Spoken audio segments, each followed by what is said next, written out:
Okay, so well, I had a burp. The first question again, like, is kind of just going over your career, specifically what you do right now and what got you there. Okay. Um, I'm currently in nursing school at the University of San Diego. I'm doing a master's entry program of nursing. So I'm doing 2-year program. I'll be done in May. And once I'm done, I'll have my master's in nursing and I'll take the NCLEX to become an RN.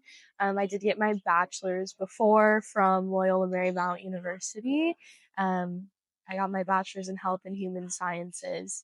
I didn't really know what I wanted to do when I went to college. I kind of thought I wanted to go somewhere in healthcare, but wasn't quite sure what the right path was. So started out as a bio major, and then I got a C on my first chem test and decided I could not go to med school, and called my mom crying. Had a little crisis about it.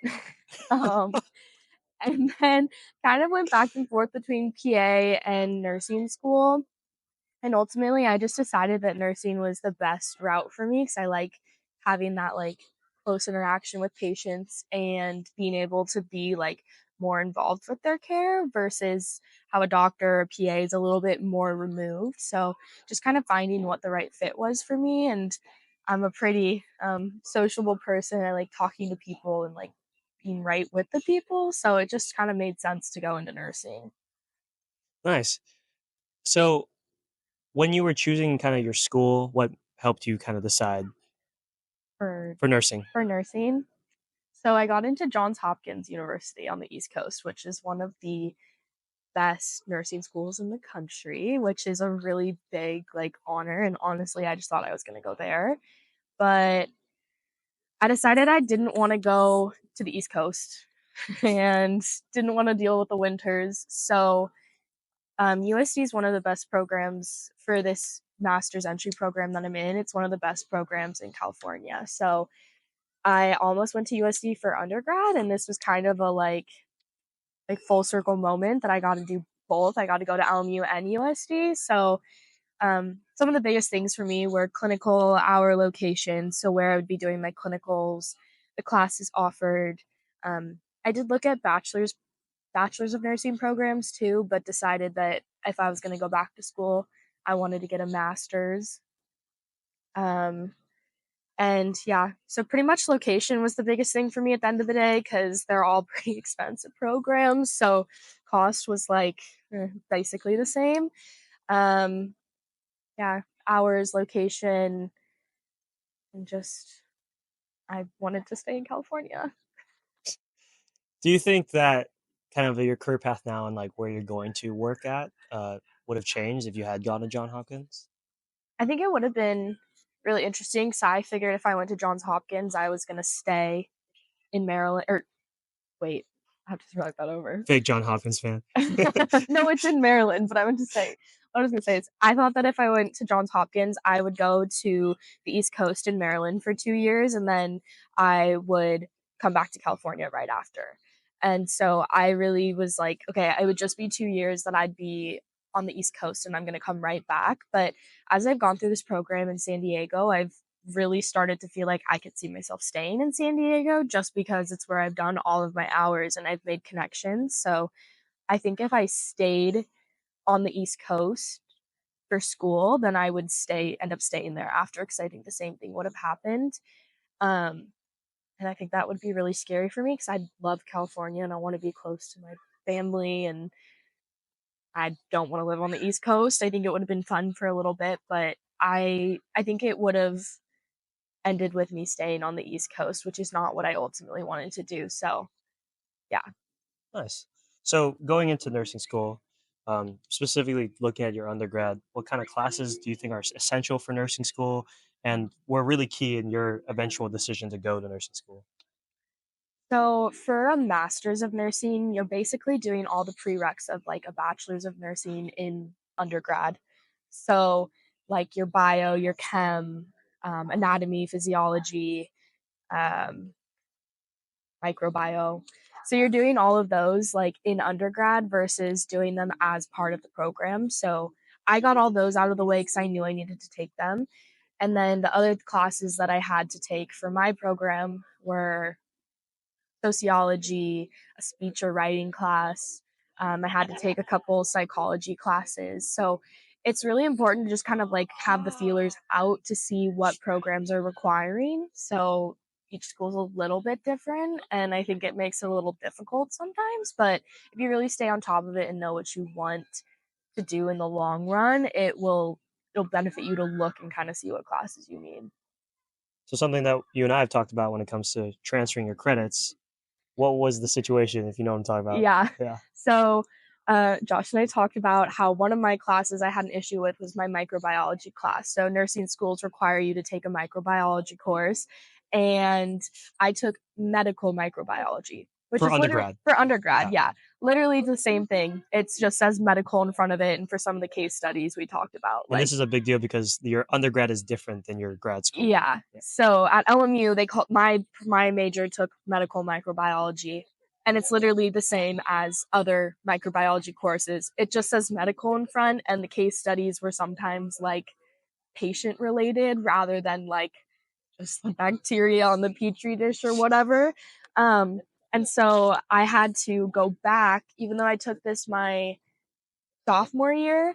I had to my senior year at LMU. I had to go back and email the professor to ask for the syllabus to show to USD that it met the requirements, even though it was this like my major was made to get into these medical programs, like any sort of medical field. So it's kind of difficult because everybody calls it something different. Like the names are slightly different, so it changes the credibility or whatever There's else. no standard. No, which is frustrating.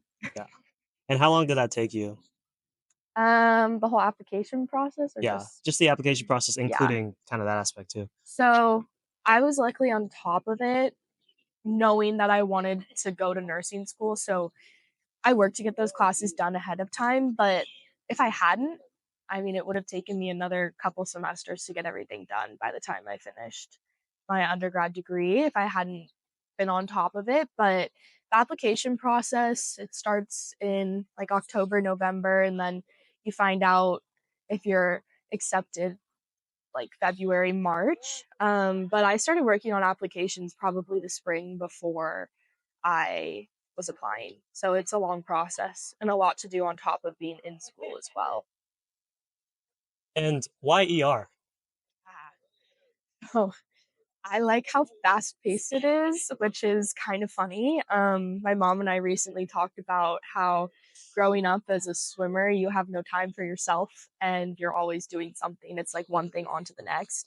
And I think I really like the ER because it's so fast paced and literally one thing onto the next. It's like not a whole lot of time to sit and like just be, where like on the floor, you have a little bit more downtime. So I just really like how fast paced it is, all the different people you see, um, dramas. That's good though. You like it. Like that's Yeah, what. yeah, which is kind of funny. I never thought that I would see myself being in the ER, but I really like it and how you never know what you're getting when you walk in. Um, What would you say is your biggest tip for ER nurses? ooh, Or I guess what would you wish you had known prior to going in? I think going in with an open mind and being okay to ask questions because you really never know what's coming in the door. And I learned from my like semester that I just had in the ER, there's a lot of people who have a lot of experience in different areas and like past careers. So it's really important to ask questions and not be afraid to ask questions because your coworkers end up being your greatest resources at the end of the day. And I learned a lot from my mentors and my preceptor in the ER, and it just really like it helped me explore a bunch of things that I wouldn't have gotten from the textbook or like a Google search. It's all experience. So I know you and I have talked about kind of mental health when it comes to working in healthcare. Like it's stressful. Yeah, There's no lying about that. What have you been doing to help yourself kind of get through it? You got long hours. Please explain. yeah. I have started going to yoga this year, and yoga's been really awesome. Nice. Um, so those are usually like an hour class plus a little bit of time before and after. So I really like to give myself that time to just be somewhere else, have my mind off of everything. I think that's super important. I also like to give myself time to like not do schoolwork, not be thinking or studying. So watching TV, reading a book. Um, I've also started going to therapy, Woo! which is really exciting and a big step. I think it's important as a healthcare worker to have an outlet and people to talk to because not everybody in your life really understands what you're going through and the things that you see, and it can be pretty heavy. So having like somebody to talk to confidentially or just being able to talk and yeah, but also having support from friends who are going through the same things. My cohort and I have gotten very close just because it's like trauma bonding. We're all going through the same things. So, having people who understand what you're going through, I think, is also really important. So, building those circles has been a big thing for me too. Nice. You kind of talked about it earlier, but so you were a D1 swimmer, right? And Yes. back at LMU, you got to talk about that, like how you got there, Hmm. the stresses of being a college athlete, and Yeah. kind of the aftermath. What are your big takeaways in life and I guess in your career? So, honestly, I didn't think I would swim in college. I was probably one of the few people on my club team that didn't want to swim in college, and then I ended up being one of the only ones in my year to swim in college, which was kind of ironic. But um, with LMU, it was a D1 program, but there was no scholarships involved, so kind of like no stakes. And I really picked a school that I wanted to go to. That was my first priority, and then it was a cool bonus that I got to swim. Um, it was really, really hard to begin with, and I don't I think that people assume that it's just easy, but I don't like to hide the fact that it was really hard and I really struggled.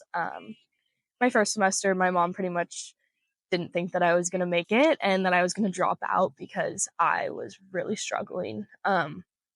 It's taxing on your body, emotionally, mentally, adding on top of like starting in a new place. I was on my own for the first time and taking a really hard class load. Um, it did get easier, and it definitely just took a balance in figuring out my schedule and learning not to take 18 credits every semester on top of swim. Um, but at the end of the day, I wouldn't trade that experience for anything. It really provided me that same like discipline that I had growing up. Like I work best when I'm busy, as I was saying earlier, and like not having that extra time. So I had friends who had like one class a day and then just went and watched Netflix all day, and I was kind of jealous for a while that I didn't have that same schedule, but I would not have been as successful as I was if I had all that free time because I would just procrastinate and not get work done. Um, so that ended up being like a blessing in disguise for me too. But I got to travel some really awesome places and make some really amazing lifelong friends from the swim program at LMU. And again, it just really gave me an outlet. I love my body needs to be moving and like exercising and doing stuff to release stress. So that was great. It was built into my schedule. Um, it's a lot of hard work, but it's worth it. Um, yeah, What can I know it's obviously just for swim, but what can college athletes expect their day by day to kind of be? yeah, And for you specifically, what was the best for you? Like what worked yeah. best? So for me, and like specifically swim, we had morning practices Monday, Wednesday, and Friday from 6:30 to 8 a.m. and evening practices on those days from 4 to 6. Tuesdays we had weights and swim from 9 to 12, and then Saturday mornings we would have 2-hour practices. So it's 6 out of 7 days, but then when there was swim meets, it sometimes was 7 days a week, like no days off. So for me, what I found worked best was going to bed early, even though it was really hard. to do that, but my body needed it or else I couldn't function during the day. I would stay asleep during classes. Um, Eating well was really important for me too, and like finding the right balance of like convenience, but also like what my body needed. Um, but as just like an athlete in general, it is a lot of time committed to your sport. But if you're willing to dedicate that time to your sport, it'll you'll make it work. Like if it's something you want bad enough, you'll be able to make it work. It just takes that little bit of extra effort that other people don't have to do in their schedule as college students. But it's a 20 20 hours a week, I think, for D1 is like what you're allowed to practice. And then there's travel and events and things like that. So it was a lot. It's a really big commitment. But again, if it's worth it to you, then you can make it work. Nice. Kind of last question. Where do you see yourself in the next few years? And this is everything from lives, relationships, could be that, could be career. Where do you see yourself working, living, etc.? Yeah. I really don't know where I see myself location wise. I don't know if I want to move back to LA or stay in San Diego. That'll definitely be something that the next few months will unfold. I am going to apply to LA jobs and San Diego jobs and just really see what happens and hope that whatever is in God's plan for me works out. Um, in like 5 years, hopefully, I'll be having a nice nurse salary coming in, maybe adding some traveling in. Um, I want a dog. I want a golden retriever. You already have one. I want my own golden Oh retriever my god. that lives with me full time. Um, I don't know. I hope that I'm able to like create a nice life for myself that is independent and like successful, but also like being able to still keep relationships I have with friends and not letting those go no matter where I am like location wise. Um, yeah, I hope to work in the ER. I like pediatrics, but I'm also not tied to it, so we'll see what happens. I do think eventually I see myself going back to school, maybe to get a PhD. Oh, showing it to you when you graduate. Yeah, I know. You heard it here now. Um, yeah, I think that I've been in school for like 18 years of my life now with no breaks, and I kind of can't imagine myself not being a student, which is like really scary. Um, yeah, it's kind of terrifying. So I want to work, I want to pay off my loans and set my life up, but I do want to go back to school eventually. But I need a little break. There you go. Nice. Yeah. I lied. Also, one extra question. I keep doing this to everyone. Uh, what's your piece of advice for everyone? Hard question. About life. Anything, but yeah, probably life. Um, Draw from your own experiences. Whatever is meant to happen in your life will happen, and I think I've learned like don't force things to happen because it won't work out. So just like trust your life's plan, and it'll all work out eventually, whether it's how you imagine it happening or not. Nice. All right, thanks, Liz.